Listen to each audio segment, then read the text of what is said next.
Ito mga kababayan, kumpleto na dito sa taas. So, dalawang span na to dito na na-installan ng mga steel girders. So ayan, magandang umaga po Luzon, Visayas, Mindanao at maging sa mga kababayan natin dyan sa abroad, mga OFW, immigrants, magandang umaga po sa inyong lahat. Nandito po tayo ngayon sa Kaban ng Quirino Avenue at mag-update po tayo ngayong umagang ito dito po sa off-ramp to Roxas Boulevard at yung on-ramp to South along Osmeña Highway. Araw po ngayon ng Sabado, ika-14 na po ng Hunyo taong 2025 at ika-7 na ng umaga. So wag na po natin patagalin to mga kababayan, tara, let's go! Shoutout po sa lahat ng mga Manileño, no? At sa lahat ng mga sumusuporta sa ating munting YouTube channel. Ayan. Shoutout po sa inyong lahat. Kay Sir Ekoy at kay Gagamutan Vlogger, kay Sir Hans Sumera. Ayan, shoutout po sa inyong lahat. At hindi ko na po mababanggit yung iba. Shoutout at magandang umaga po sa lahat.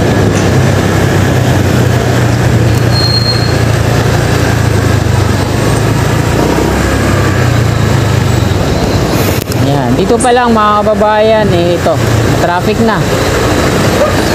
Malamang sa may Osmeña, ganun din. Kasi dito naman doon naman, direksyon ng mga malalaking truck na to.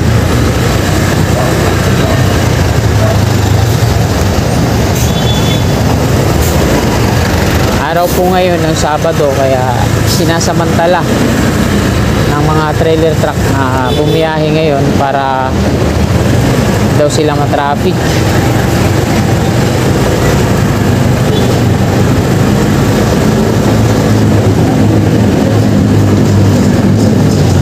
Ayun, ito pala yung dulot ng traffic sa kaliwa natin.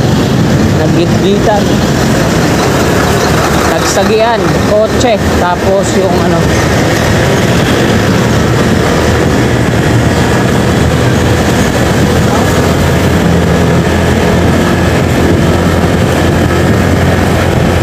kaliwa natin yung on-ramp ng Skyway Stage 3.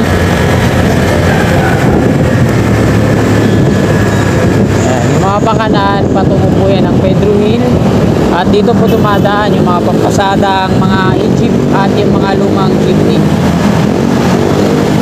Plaza Azul sa ating gawing kaliwa. Hindi pa nare-rehab to dito, no? Pero gagawin daw itong parking, pero ngayon hindi pa nagagawa, parking na. Dami ng mga sasakyan dyan. Hanggang dito na sa dulo. Yung meron nang nakalagay dyan na excavator. Nandyan sa trailer truck yung excavator. So ano kaya yung plano nila dyan? Ayan na ba yun yung equipment para dyan or nakikipark lang din? Sa kaliwa natin yung on-ramp patungong Skyway na Ialabang at Calamba. Dito yan sa may Nagtahan Interchange.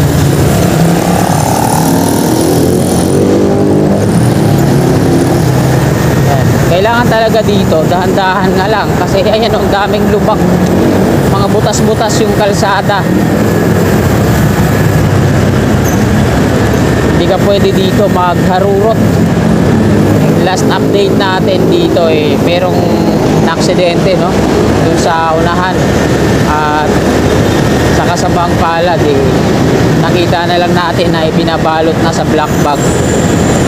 Tapos napagtanong natin yung mga nandoon, alas 3 pa daw po ng umaga yun aksidente. Inabot ng alas 7 tsaka lang kinuha ng mga pulis. Imbestigahan muna. Ang pagkasabi ng mga nakasubaybay, nakasaksi, mabilis daw yung takbo nun umaga. Tapos nalubak, sumemplang, bumewang-gewang at tumama yung mukha mismo sa gutter. At sa kasamang palad, binawian ng buhay. Dito po yan, dun sa unahan. Nandito na tayo, Pedro Hill Street. Ito po yung mga pier columns ng off-ramp patungong Roxas Boulevard sa ating gawing kanan. So, yan na po yung status ngayon dito. Dito sa pang-apat, may platform na pang-5, pang-6, pang-7 hanggang doon sa pang-8. Ay, yung pang-8 mga kababayan, ano, konkreto na yun. Yun, nakabalot ng gunny bag.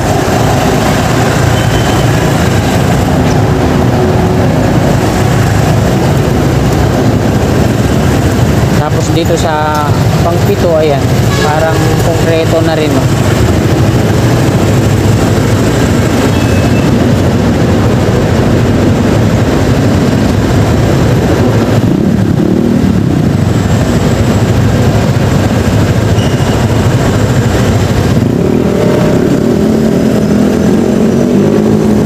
Ito, yung pang-7 tsaka yung pang-8, okay na. Tapos dito na po i-connect yan, off-ramp.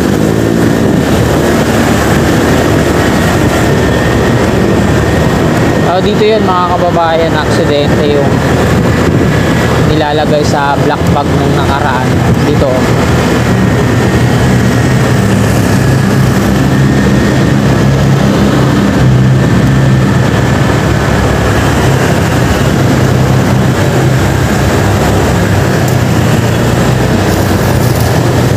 dito na po ako mag-U-turn.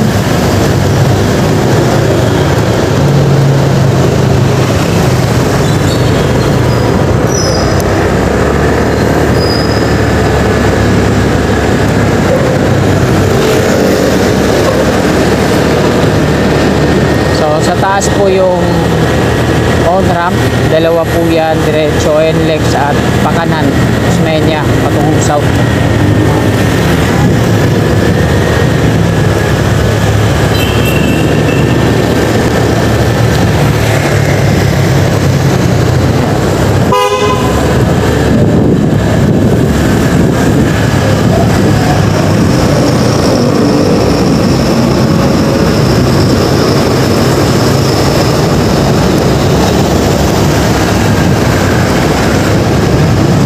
Ito mga kababayan, kumpleto na dito sa taas. So, dalawang span na to dito na na-installan ng mga steel girders. Kumpleto na rin dito, no, bago tumawid ng tulay. So dito naman sa may tulay mismo, dalawang steel girder naka-reserve. At dito din sa tawid, ayan, dalawa din. Dami na, no. Tapos dito sa ikalawang span mula sa dulo, andyan pa, hindi pa na-install dito sa taas. At ang ginawa nila dito, ayan, o, nilagyan nila ng mga catwalk dito, patungan nila para sa pag-rebar siguro dun sa taas, no? May mga catwalk na po yan dyan. Tapos ito yung dito sa ikalawang span, dito pa yung steel girder, hindi pa na nila na-install dun sa taas. Mga nasa 6 feet yung height na ito, no? Kasi tumayo ako dyan, eh, isang danggal pa yung pagitan. Maliit lang tingnan kasi sa camera, pero tumayo ako dyan mismo, eh 5'5" naman ako, 6 feet yan. So may nakaabang na joint na yan dyan patungo doon. Nandiyan na rin yung mga lifter. So wala pa dito yung machine na gagamitin para hatangin to. Osmeña Highway na po ito dito mga kababayan. At hanggang dito na lang po itong video na to. Marami pong salamat at magandang umaga po sa lahat. God bless.